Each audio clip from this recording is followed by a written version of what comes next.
Hello humans! Today I wanted to talk about this guy right here, which I picked up on a recent trip to House of Knives. This is a Kizer Slicer. N690 blade, black G10, and button lock. That's not accurate at all, I don't think. Let's pop this guy open. That shouldn't be what I got. Yeah, I didn't think so. This is the slicer, I believe, but none of this information is correct, which is just kind of interesting. Anyway, for packaging, we have plain cardboard box. I really like a plain cardboard box. Burn it, recycle it, do whatever you do. We have Kizer's god-awful plastic-coated paper. Oh, the manual is now on a little scannable card, which is actually kind of cool. I do appreciate that. Minimize the amount of this crap you're making exist in the world. I will say, though, you could just have regular paper instead of this plastic-covered crap, and it would be way better. Both environmentally and just generally. We have our Kizer sticker. Action for exploration with the drop bear on a ship. That's kind of cool. I can go up there with the stickers. We have extra hardware, which is always appreciated. We have our Kizer microfiber cloth, which was apparently stuck to the packaging. Very nice. Plastic tray. And then we have the knife in its little dog poo bag. Yeah, that's what I thought it was. Not a button lock, not in N690, but it is the slicer. So this is G10 handles. Yeah.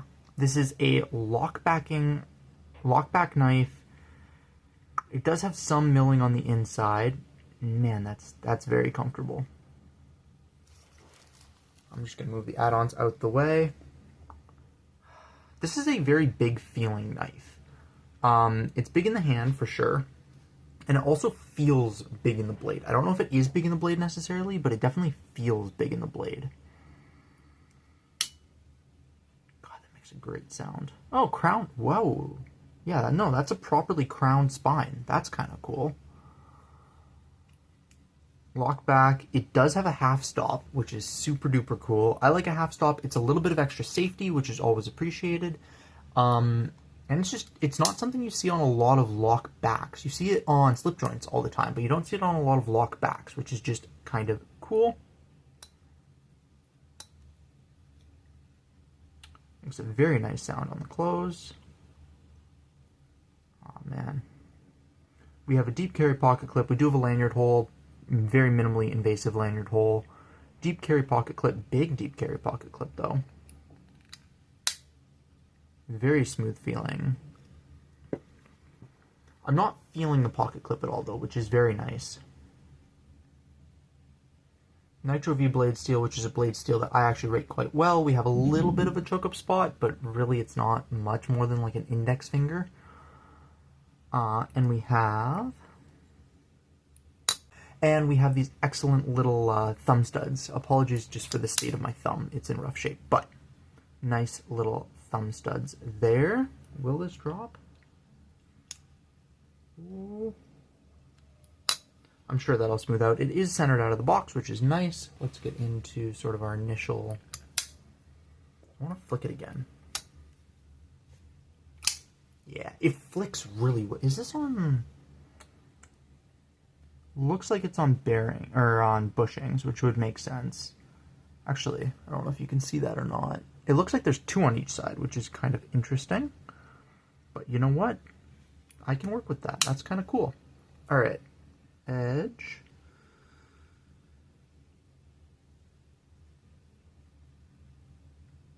Yeah, I'm not feeling any variation along that edge. A very, very consistent edge all the way. Here is our beaten up piece of paper.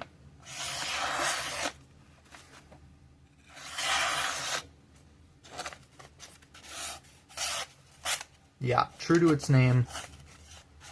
Oh. That is more me than the knife having issues, I believe. Yeah. Yeah, that's more me than the knife having any issues there, but absolutely sharp. Just do a quick puncture. Yeah, that sinks in there beautifully, which is pretty much what I would expect. Oh. Trying not to hit the camera. It is got a really good distal taper. It looks like pretty much all the way down. And it is very thin behind the edge towards the tip there, which is really nice. So this, and couple that in with that really nice thumb ramp and good index finger hold, and like, yeah, this thing punctures very, very nicely, which is about what I'd expect. Do I have any rubber left over? I should, somewhere. Oh, yeah, right.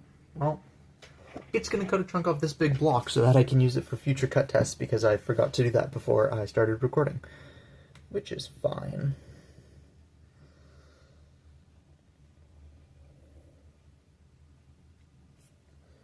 This is much harder than the cut test that I normally do, because the rubber actually wants to fold a lot, which is kind of annoying. Not world-ending, but kind of annoying for doing the actual cut. Okay, it did that without too much problems and no noticeable drag, which is really what I'm checking for with the cut tests. But let's switch over and let's do some on the smaller piece, because this gives me a lot more. Oh yeah, beautiful. Yeah, no, that's actually really, really nice. That's very impressive. Yeah, very, very slicey. I'm gonna go out on a limb. My Theo BTR5, which is currently being used as a straight edge.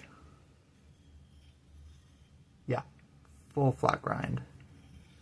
Very, very nice full flat grind on the Nitro V blade, which makes a lot of sense. Man, the one thing I will say that I'm not super loving is it is a little bit boxy. In particular, this top corner of the pocket clip, I'm feeling a little bit. And just, it's not sharp, but it is a little bit boxy on the inside here, which I am feeling in my hand. It's not the most uncomfortable thing in the world, but I am feeling it a little bit. That being said, yeah, see, that's why I like that half stop, amongst other reasons. I am super duper excited for this. I definitely cannot reverse flick it yet. I'm going to try experimenting with that, seeing if I can get it to reverse flick. I also might take a little bit of sandpaper and just take the edge of this down. This is actually, the more I'm manipulating it, the more uncomfortable I am finding the edge of this pocket clip. It's just a little bit too proud. So I might just take a little bit of like sandpaper or a hand file or something down to that real quick. Other than that though, this is very comfortable. That thumb position is beautifully, beautifully done. This whole blade is actually really, really nice. Nice little drop point. I love a crown spine. I think a crown spine, one, it looks really good.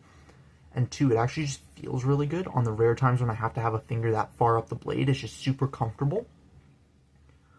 The jimping is really nice. Back here, the jimping is a little bit lower than the scales, which makes it a little bit harder to get any traction on. But up here, towards the actual thumb ramp, between the rampingness and the jimping, my thumb feels very nicely locked in there. And back here, again, where it is nicely exposed, that jimping does provide a really good spot for me to feel where the backlock is situated. So this is a really, really nice example. Initial impressions, this is a nice example of a modern backlock. It's super comfortable. It still has some fidget factor to it. It's got that nice half stop, but it feels really good, and it feels really easy to manipulate nonetheless. The thumb studs are fine. They're nothing really to write home about. They're comfortable. They're not my favorite. I like the little mushroom-headed ones, but they're fine. They do okay. The pocket clip seems fine. Other than the sharp spot at the back here, I'm not predicting it being a problem. It's really just in that like saber, that very saber grip where I am getting just a little bit of a hot spot back there. But in any other grip, it's not bad. I'm not noticing it at all. I'm excited for this guy. Yeah, definitely an interesting little modern folder. So I'm going to play with this guy on and off for a couple weeks, as I always do, and I will get back with my thoughts now. And we are back. So I've been playing with this guy for about 3 weeks now, more on than off, and I have to say, overall, I am pretty damn impressed. We're going to get into that in a second. So this is a $110 knife, which seems about right. Like, it's, yeah, if it holds its weight in that category for sure. This version is a Nitro V. Before this, when it first came out a couple of years ago, it was actually an N690. Same design though. Michael Galovic. I did get this snap to go. I have gone into reverse flick. We're going to give that a go, actually. Reverse flick is a little bit trickier, and I did find that, especially like playing with it, this ended up hurting my my nail more than working. Yeah, the angle's not going to let me do it. But thumb flick, got that. Really nice and easy. No problem. Some things I will say.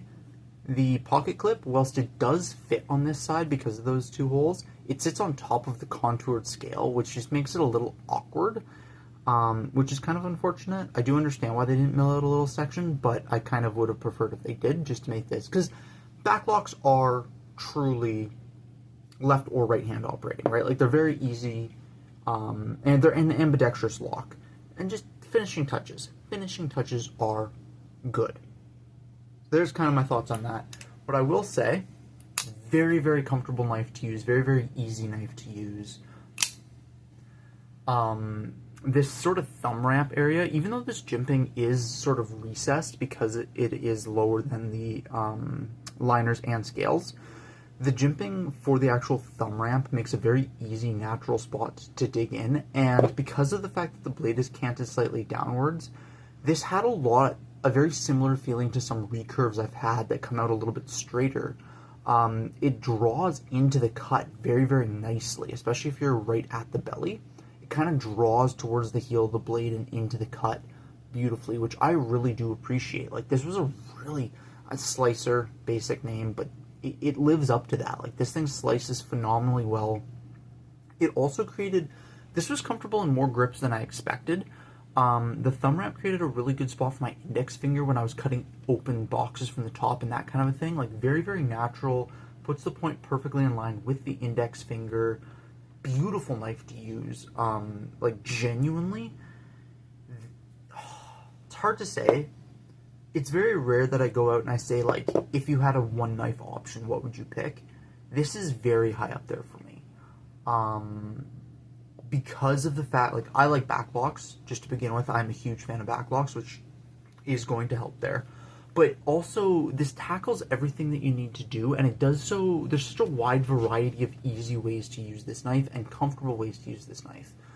I wouldn't necessarily recommend choking up. You have a little bit of, like, a fingertip choil in here. I would honestly think of this as an aesthetic sharpening choil more than anything else, because it's sharp at the tip, and there's no natural spot on top of this hump for your finger to go.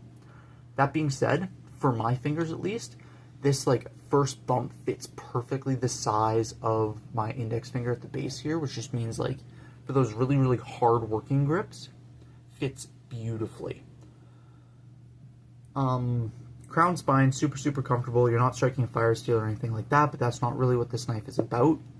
I'd argue that's not what any knife is about, typically. I mean, bushcrafting fixed blades, sure, but people who want to strike a fire steel with their folders are interesting to me. But there's nowhere really on this knife you're going to be able to strike a fire steel other than the blade, so that's fine, whatever. Slicing, super, super good. Very tall, full height flat grind, and a very long distal taper towards the tip. You can actually see it gets thinner towards the tip. Not quite the whole length, but very, very close to the whole length.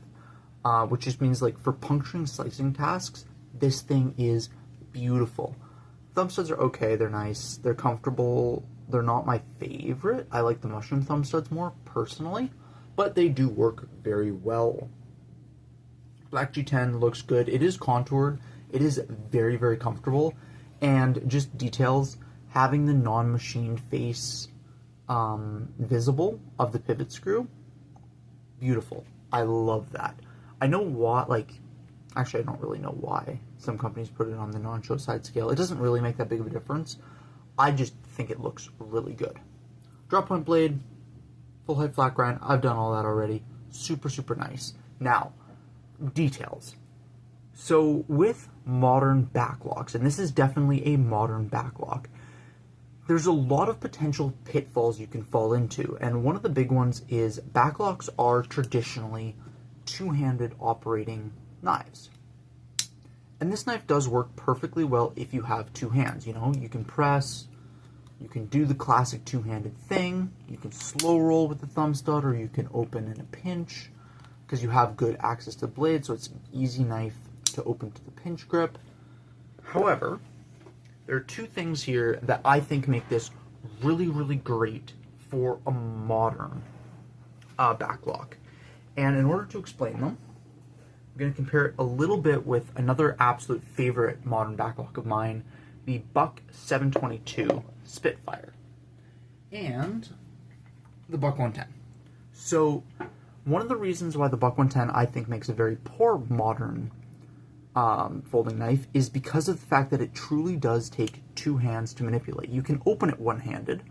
Obviously, I'm doing a pinch method that does not work very well. What a lot of people do is they'll just hold the blade, and I hate doing this so much. You can do that, but obviously the intended way to do the Buck 110 is nail nick, work it open, but the thing that really makes this two-handed is actually closing. Because you have to get so far back on the blade in order to push the backlock, right? Because it is truly a backlock mounted all the way at the back. You need two hands, sort of, to manipulate this. And even on a knife with sort of a mid-mounted backlock, which is my preferred kind of place for putting one, this is the Buck 722 Spitfire. Love this knife, genuinely. This is another great modern backlock. But one of the issues I have with this is when you go to close it, there's nothing to stop the blade from biting your finger. And this has happened more than once where I have one hand that's holding something, I need to make a cut on it to secure it or whatever, and I'm going to close the knife and I just get a little bit of a bite on my index finger. Annoying. Not world-ending, but definitely annoying. What is wonderful about the Kizer Slicer is I have never worried about that. Because clever geometry internally here. So, this has a half stop, obviously. Wonderful thing. All backlocks should have a half stop. Half stop right here. Now, what is super curious about this, the half stop is the point where there's the least amount of tension on the lock bar. There still is a little bit, but it is the least amount. There's more here, but there's much more in this first half. Like, this first section is where the largest amount of tension is on the lock bar, and that has to do with the way that the back of the blade is actually shaped. So this right here is the highest amount of tension, which means even if I'm fully pushing this down, there actually still is tension. As far down, I'm pushing it as far down as I can with my thumb, and there's still a decent amount of tension, which means a really, really good safety. When I'm going to close this knife, unless I am, like, swinging for the fences, this will always stop right there, will not bite my finger, allowing me to change my grip and close the knife. Super, super easy one-handed operation. And that is what, in my opinion, makes this a great choice for a modern lockback, is the fact that it is safely and easily manipulated with one hand. Right? Like, love it. Love, love, love, love. I will say that happened to me a decent amount. It's still happening. There we are. Mostly, that is just because I'm in the process of losing my thumbnail, so it's kind of awkward to use my thumbnail to do this stuff. So I'm trying to use the meat of my finger. Whatever. It works perfectly fine, and even when I flub it, I can slow roll it out with my thumb with no issue. Accommodating for a lot of grips, very comfortable contoured scales. Everything is nicely knocked down with the exception, and I'm really upset about this still, the fucking pocket clip is too high. So just this corner right here bites into my hand. It's not in every grip, obviously. Most grips it's not a problem, but anytime I'm sort of back here in like a handshake grip, or then it starts to, it creates a really bad hotspot actually. So that sucks. That's like the one big ergonomic failure of this knife in my opinion. Every other way, super, Super comfortable knife, easy to manipulate. Love, love, love using this thing. Alright, let's do some size comparisons real quick. Here it is next to the Civivi Chevalier and the Wee Knives Banter. Chevalier and Banter. As you can see, it is actually a good deal longer than either. A lot of that length is coming in the blade, which makes a lot of sense. And then here, we have it next to the Buck 110 and a Zippo.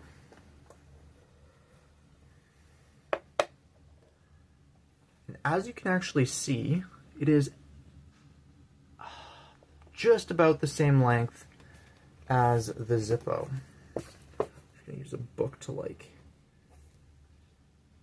yeah, so this is on the absolute upper limit of what I consider to be a medium-sized knife. It does feel in the hand like a larger knife. You have a lot of handle space there, and because the blade is so tall, it feels very broad and very accommodating, but it is in fact shorter than the Buck 110. You are getting more blade length than the Buck 110 though, which tracks actually. So yeah, this is at the upper limit of what I would consider to be a medium or normal sized knife. Not gonna lie, in the hand, this feels like a large knife. A big part of that is just the open ergonomic profile, but it does feel like a large knife. Let's do blade stock thickness. Oh, I didn't do thickness up against the Buck 110.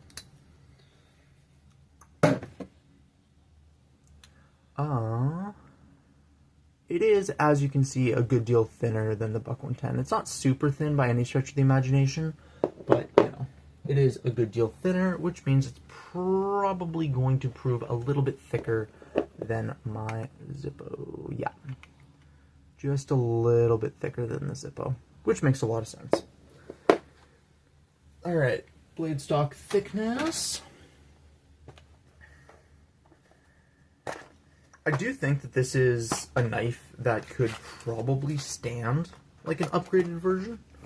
I always like wood. I will always take a wooden version. Why are you in millimeters? Alright. Functionally 3 millimeters, and there we are, inches. Blah, blah, blah, about 115 thousandths. So, do with that what you will. Definitely not the thickest blade out there, and that does really help with the slicing performance.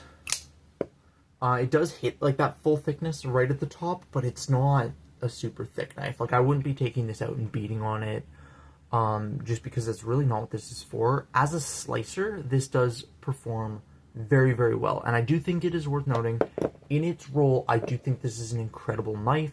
It is easy to manipulate. If you are even remotely interested in like a modern take on a backlock, this should be in strong contention for you. There's not that much in the modern backlock space right now that comes to my mind immediately that's like properly good. Spyderco has some stuff. There's this, obviously the Buck 722. Is there anything else that's like really good and modern? I mean, Buck has like the sport versions of the 112 and the 110 with the thumb studs and stuff. They are probably pretty good. I haven't played with any. Yeah, this is an underutilized space, and I do genuinely think that this is a really, really good standout example in that space. So, worth a pickup if you see one. Definitely take the opportunity to get it in hand. It's super cool, and that half stop safety right there, such a valuable thing. Absolutely love it. Yeah, stay safe and have fun out there. Peace.